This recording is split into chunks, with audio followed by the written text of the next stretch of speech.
Good evening and thank you for joining us for KREM 2 News 10 at 10, where we give you more news in less time. Let's get started. First up tonight, after a house fire destroyed a Rathdrum woman's home, they are picking up the pieces and asking the community for help. Our Nicole Hernandez met with the woman who says she is still in shock. Trina Wallace has been making this trip back and forth all day. All the windows blew out, so I'm picking up all the glass. A new routine created from what was destroyed.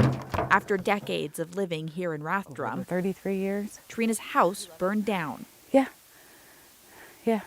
Now this pile of char, leaving a stain on Trina's land, on her routine, and in her heart. I don't think it's really sunk in yet.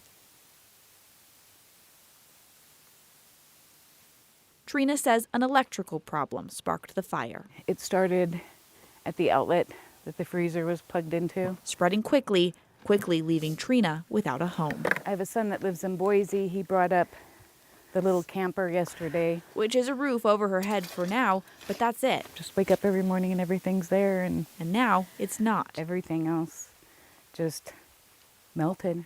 I went up to the grocery store, and that was hard. Every aisle I walked down,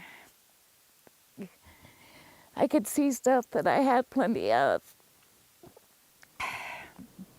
This GoFundMe is live right now to help raise some money. It would mean a lot, just help us, get back. Especially since her mobile home wasn't insured. $2,000 a month for insurance.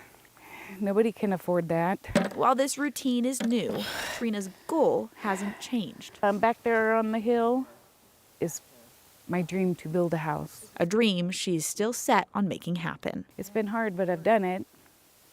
I can do this. In Rathdrum, Nicole Hernandez, KREM 2 News.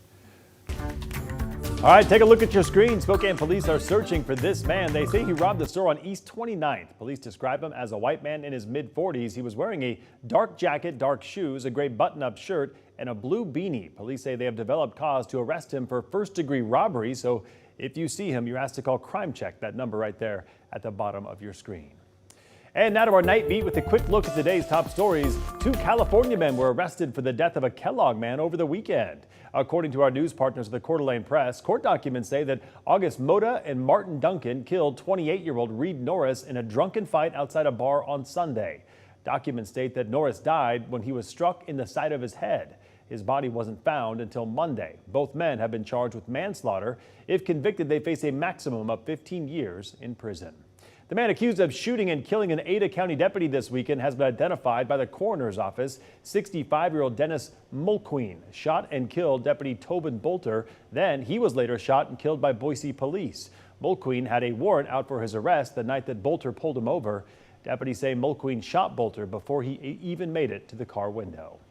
The town council in Lind, Washington voted to remove the mayor from her position this week. They claimed that Paula Bell violated her oath of office and refused to perform her duties. That was Tuesday night, but Wednesday morning she showed up for work. When they tried to remove her, council members say the Adams County Sheriff's legal counsel told them they couldn't just throw her out. The council is now meeting with their own legal counsel. We reached out to Bell today. She had no comment on the situation. And that was your night beat. To learn more about any of these stories, just head to our website. That's KREM.com. All right, turning now to weather. The first bit of rain has started to fall across the inland Northwest tonight, and it's here to stay at least for a few days.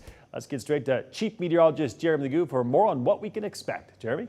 Well, Mark, following that first little round of rain, things are starting to change, and we're back to dry with a couple of breaks in those clouds. Unfortunately, that's just kind of where we are. Temps still on the mild side, 50 degrees, but look at the moisture. It is quickly working its way out here in Spokane. We are on the backside of it. Coeur d'Alene, you are still in it. You work your way over into Coeur d'Alene, up into Athol. It is still coming down. Sandpoint, you're in it for a while longer. Loon Lake, you are in it. Chewelah, you're winding down when it comes to some of that moisture. I think you head down into the Palouse, Pullman on the backside of it. It'll end here shortly. Moscow, you got it for a little bit longer. All in all, looks like those showers dissipate overnight. We wake up to clearing skies overhead, but by tomorrow afternoon, we see our next chance of a couple of stray showers. Those very isolated in nature, and that's how the next few days look. So we didn't eke out much, and that's kind of where we're stuck this evening. All right, sounds good, Jeremy. We'll check back in with you later in the broadcast. In a major blow to the case that sparked a Me Too movement, a court of appeals overturned Harvey Weinstein's felony sex crime conviction. The court found that in 2020, the judge, quote, erroneously admitted testimony by allowing women who were not part of the case to testify that Weinstein had assaulted them. Well, tonight he remains behind bars for a different sexual assault conviction. The Manhattan DA said he intends to retry Weinstein. Former President Donald Trump's criminal immunity was on the table for the U.S. Supreme Court today. The justices acknowledged their ruling will impact the future of the presidency, and many appeared skeptical of the arguments for broad immunity. After hearing several arguments, justices signaled they could send the dispute back to the lower courts. Crews in California spent hours fighting a fire on Oceanside Pier in California today. It sent thick, dark smoke billowing over the area. Fire officials say it broke out in an empty restaurant at the end of the pier. They had to use boats to put out the fire.